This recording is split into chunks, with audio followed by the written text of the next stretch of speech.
Okay, so kicking off again. So I'd like to introduce Tomasz from the Human Factors Advisor at Woodside. Tomasz is a human factors specialist with over 15 years of experience in applying human and organisational factors in high hazard industries, including aviation, rail and energy. He's a chartered human factors professional at the UK Chartered Institute of Ergonomics and Human Factors. And in his current role, he provides support for incident investigations and provides oversight and governance of human factors across multiple projects. There's a lot of stuff that we can learn from places like Woodside, and I'm really looking forward to this. So I'll hand over right now. So, Tomasz, it's all yours, buddy. Thank you. There we go. I hope that I'm not going to disappoint you. Maybe start with the survey. Quite interesting results. Workload at the top in our survey. And as we know, in oil and gas, we don't have pressures. We have perceived pressure. So it's quite interesting to see that we're starting to talk about pressure and workload. And look, now back to my presentations. You have to brace yourself because this presentation is not technical. It will be very philosophical, okay? So please stay with me. There is a connection to human factors. There is a connection to safety, and hopefully you will be able to see the links towards the end, or hopefully in the middle. I was also very brave to include some YouTube videos in this presentation, so hopefully they are going to work. If not, you will have a quite entertaining show seeing me trying to fix the problems. Oh, that's okay, it's Friday. Oh, which button? Human factors expert.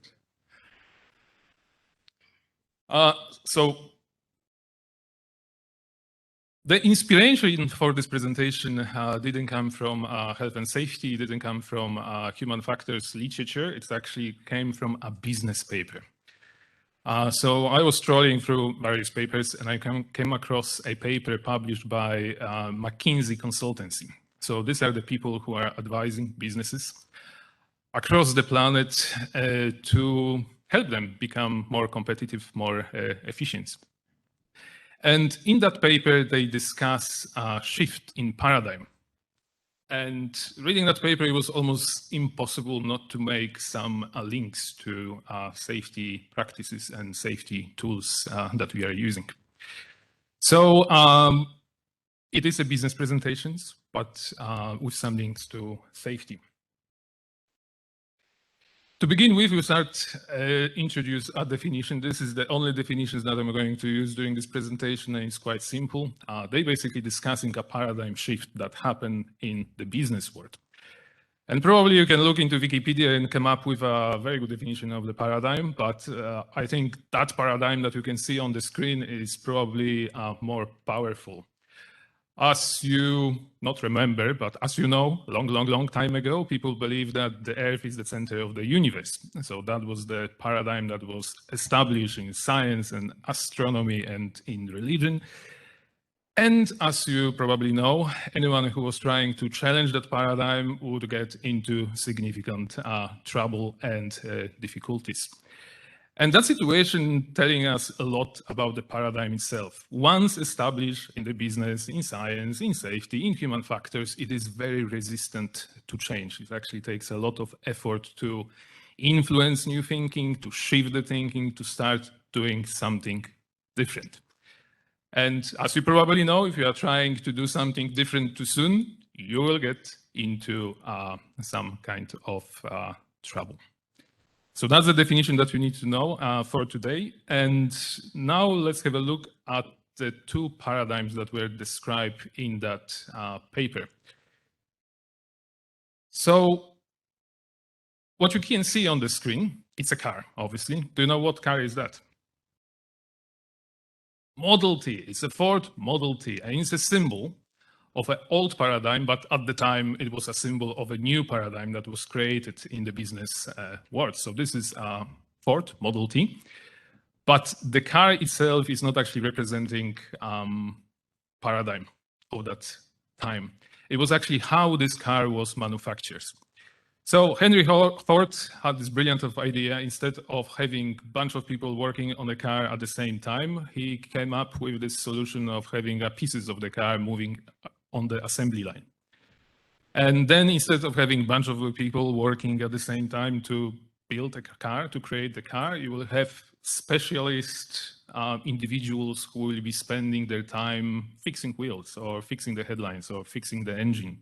And this is how you create a car. And this method significantly reduced the time of manufacturing of this car. It significantly reduced the prices of the car. So suddenly Ford Model T could be afforded by more people. And the workers also get much better wages. So the car itself is not a revolution, but actually how this car was manufactured. It was that ingenious thought of Henry Ford. And this is when this concept of organizations as machines was born. And remember, at the time in the 30s, it was new paradigm. So I'm going to offer you insight because I'm sure that we are dying to see how the factory looks back in the 30s. I'm going to play a video. It's a Charlie Chaplin movie, so it is a comedy. It is a little bit funny, but I guess it provides quite good insights into what was happening in the factories back in the 30s. So when you watch this very short and very funny movie, please focus on the task that people are executing in that factory. Ask yourself whether they're doing complex tasks, simple tasks, whether the tasks are repetitive. You will see 3 workers from memory, and there will be a guy with the white shirt. Just try to understand what the guy with the white shirt is actually doing on the shop floor. But yeah, focus on task. And this is my moment. I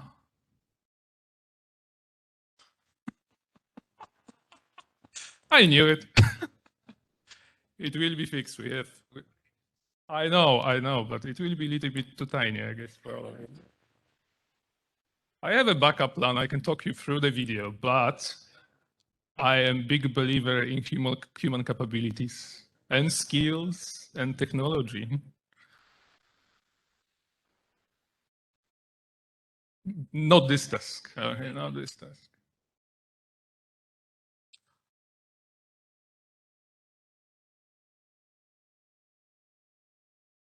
Oh, here we go. Thank you so much. Brilliant. So this is our factory, and the people are hammering all day long, and they wrenching with wrenches. So task is simple. Task is repetitive. It's assembly line. You have this guy with a white T-shirt walking around. And yes, people, this is a supervisor. So at the time they came up with that concept of a supervision. So basically you have a person who is telling the worker where he should be hammering, how fast he should be hammering. And yeah, basically he or she will enforce some kind of behavior.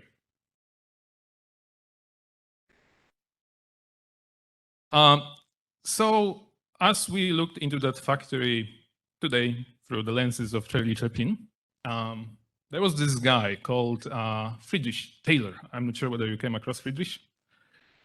So Friedrich is quite an interesting person. He, like us, looked into the factory and he had this absolutely fantastic idea. Hey, when you look at this task is simple. It's quite repetitive, so we can design a procedure. So basically, we can have clever people developing a method for hammering or wrenching. We can translate that brilliant knowledge into a piece of paper, and we can tell the worker what he or she needs to do. And that's all what is needed. And then we will increase efficiency, we increase production, and we will increase safety. So basically, his concept was that there are very smart people who knows how to do the job. They are the top of the organization. And the job of these people is to translate the best method, the only method, to the front line. And then the front line, they have only one task: follow the orders, follow the rules, and execute all the tasks as the prescription. And as you probably can imagine, this created this hierarchy organizations, okay, in the 30s. So at the very top, you have this management level with the very bright ideas. Then you have a lot of bureaucracy that basically is needed to pass that best practice down to the shop floor. And then you have workers who are actually doing the task. There is no incentives. There is no need for frontline to speak up the chain, because people at the top, they exactly know what they are doing. And ladies and gentlemen, these organizations were very effective. This concept of humans as machines, they were really effective back in the old days. And probably you can still recognize this kind of structure in many organizations nowadays. But that was Mr. This is another gentleman that I want to introduce. At the same time when Heinrich was pondering around management, scientific management, we have this guy. Do you know this guy? His name is... Yes. And he's very interesting. One, because he's not a worker, he's not factory owner, he's not a manager of a plant. He's actually working for the insurance company. And he's working for the insurance company at the same time when all that revolution was happening. And he's receiving all these incident investigations reports. And basically, all these incident investigations reports are submitted by factory owners or supervisors working for these factories. And basically, they're submitting these reports to get the money out of insurance company. But this gentleman is kind of overwhelmed with all this information that he has in front of him, and he's starting to analyzing the data of these incident investigation reports. Now you have to use your imagination and imagine whether or not there was any bias in the incident investigations produced in the 1930s. I don't have any copies. I cannot argue whether they were brilliant or whether they were maybe not that good. But we can only imagine that probably they are not ideal, especially taking in consideration the context that this is insurance company and the reports are submitted to get some kind of money out of that entity. So Heinrich, with all these reports, he read them all and he published a book. And the book that was published in 1930s is called Industrial Accident Prevention, a Scientific Approach. And ladies and gentlemen, on the slide, you can see key insights from that book that was published in 1930s. So on the left-hand side, he's basically trawling through all the data, and he reached a conclusion that 88% of the accident is due humans doing some stuff that they shouldn't be doing. And only 10% is due to design failures. And this is quite fascinating because this is the insight from the 30s, but I'm sure that we very often repeat that concept. And very often you see that indication that, hey, 80 or 90% is due to human error or to bad behaviors. But very often when you start digging into these investigations, you're going to unravel some other factors. And again, you will have to use your imagination. We're talking about the 1930s, and now imagine the factory and the state of machinery and the state of the guards and the state of a safety system back then. So having that 10% of incident related to the design only, that probably would be quite questionable. And then we have another insight. It's a pyramid. I'm sure that many of you will relate to that pyramid. We still use that pyramid. So basically what Heinrich was saying is that if we prevent small incidents, we're going to prevent big accidents. And probably that was true back in 30s when people would execute relatively simple tasks with hammers and wrenches. So yes, if you can prevent a small incident with the hammer, then possibly you can prevent a significant event with a hammer. But we're still counting TRIRs, and we often like to use TRIRs as a demonstration that our organizations are safe and our organizations are doing quite well, despite the fact that we have quite a significant major accident event with the organizations that had absolutely fantastic TRIR rate. And then finally, you have some tips from Heinrich how to make sure that people are safe. So you can read yourself point 1 and 2. I will focus on the point 3 and 4.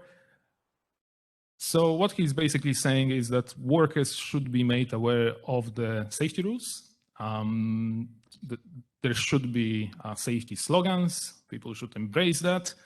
And point number 4 is telling us to enforce the safety rules. What that means, enforce, that means sucking people do something bad to the workers so they will remember that they need to follow a specific safety rule. So these are the insights from the 30s. And now if we move to modern times, we still use the tools that were kind of inspired by this old thinking, old environment. So because 80% of accidents is due to bad behaviors, we have behavioral frameworks, for instance. So what are the behavioral frameworks? We basically list behaviors that we like from the worker, and we list the behaviors that we don't like from the worker. We reward behaviors that we like, and we punish behaviors that we don't. And please don't get me wrong, this is not to say that all these tools are not effective. They are, and they are very good at very specific cases. If you are in an organization that is struggling with someone, I don't know, your people are not wearing PPE, then possibly having a behavioral framework is very, very helpful. But in the complex organizations, when you have high-skilled people working for you, these tools may not be that effective at all. As mentioned before, we're still counting TRIRs. It's still on our dashboard. It's still one of our KPI. And now back to the tips that Heinrich gave us about making sure that people are aware of the safety rules. So very often we have these campaigns. We plaster our walls with safety informations. And we spend a lot of time conveying very simple information to our frontline. Very often we create actually much more distractions rather than safety. Very often we're creating much more workloads rather than safety, but we truly believe that this is the way how we can improve our safety. And then we have a concept like golden safety rules. And again, this is not to say that the golden safety rules are bad. They are absolutely brilliant, and I'm not joking here. They are brilliant because they are simplifying extremely complex safety management system into a set of rules that people can follow. But again, you need to understand when and how this tool can be utilized. If it's there to help your people to execute the task safely, that's brilliant. However, quite often in our organizations, in oil and gas, we like to use these tools to punish people. Again, follow that point 4 from the insight from Heinrich, to give the example that if you don't follow the rule, then you will be in trouble. And I'm sure that many of you is aware of the review that was done on FIFO workers' mental health. And one of the issues they are discussing is that having this regime of these golden safety rules and super rules and rules is actually contributing to a high level of stress across the assets. If you are a contractor, you are almost terrified to do something wrong because your lifespan will be very short. You're going to be walked away from the facility. You're going to end up in the first helicopter flying home. But again, these rules are good when they are there to help people to execute tasks safely. But it's not that great if we are using these tools and methods to actually catch people and to give the example of what behaviors we want from people and what behaviors we don't want from people.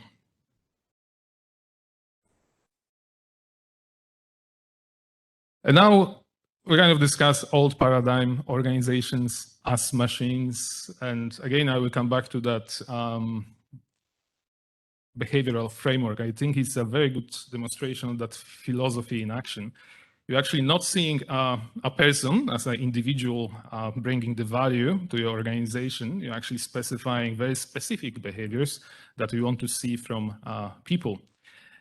So basically the idea is everyone is doing the same thing and anything else is not required. But when you look at the environment and what you can see now, a couple of adverts, videos, the environment where we are working now has changed. We are not longer using hammers that often. Our people are using advanced technology. They are operating robots. They are sitting in extremely complicated, complex control rooms. They are incredible, actually. And you do have to have quite incredible skills to actually manage all of that.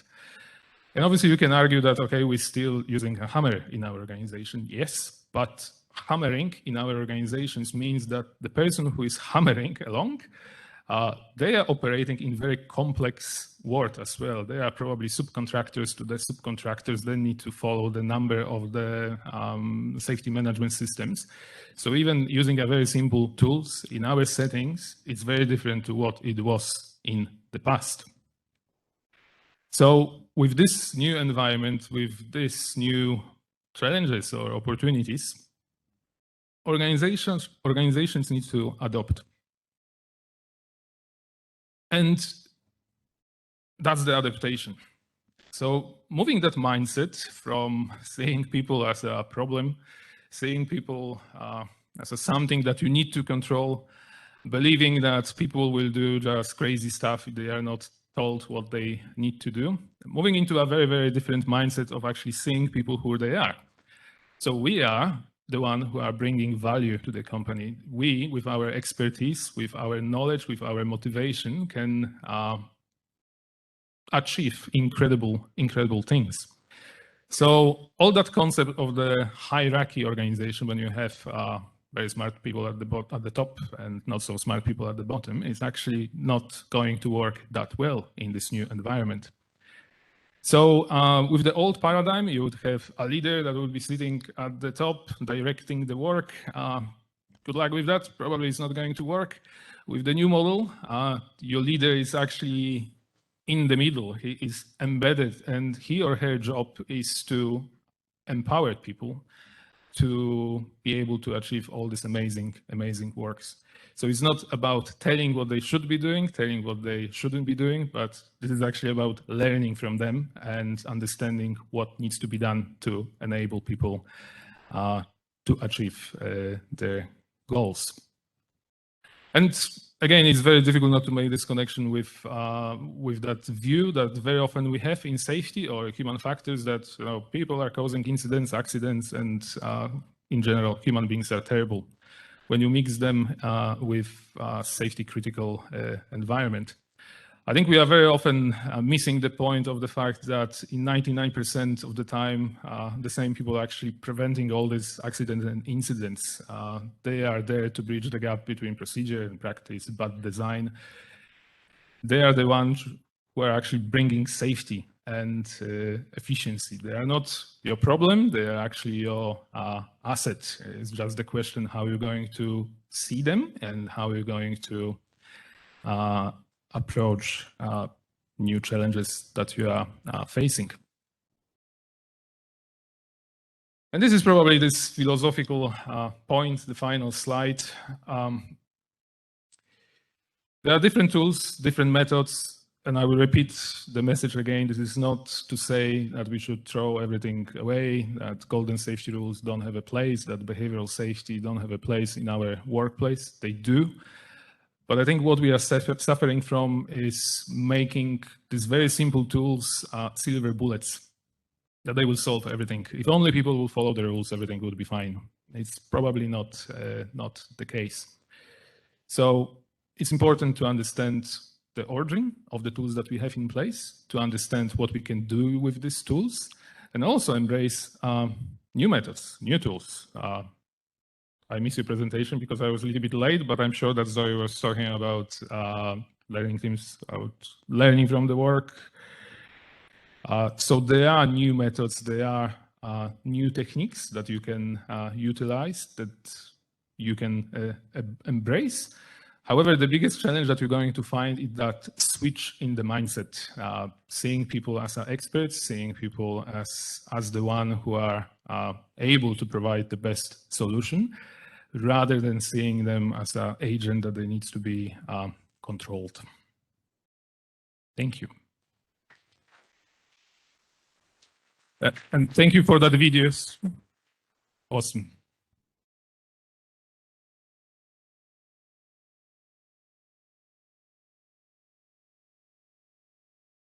Thanks, Eve, Tomasz. That was really interesting, actually. And I'm sure we've all actually been in workforces and workplaces where Charlie Chaplin could have worked, and understanding that. I'm reminded of something I read the other day where, always doing, about doing work, and the statement along the lines of that if you do we've always done it this way, is one of the most dangerous statements that you can ever encounter. And it's very true for exactly that reason. And one of the great things that we do see as a regulator is the way that people innovate, the way that people come up with different solutions. I was reminded, actually, watching some of those videos where an operator I know is using drones, and how they're doing tank inspections with drones rather than having people go into confined spaces and things like that. It's just awesome in terms of technology and how we can grab things and actually change things for the better for us.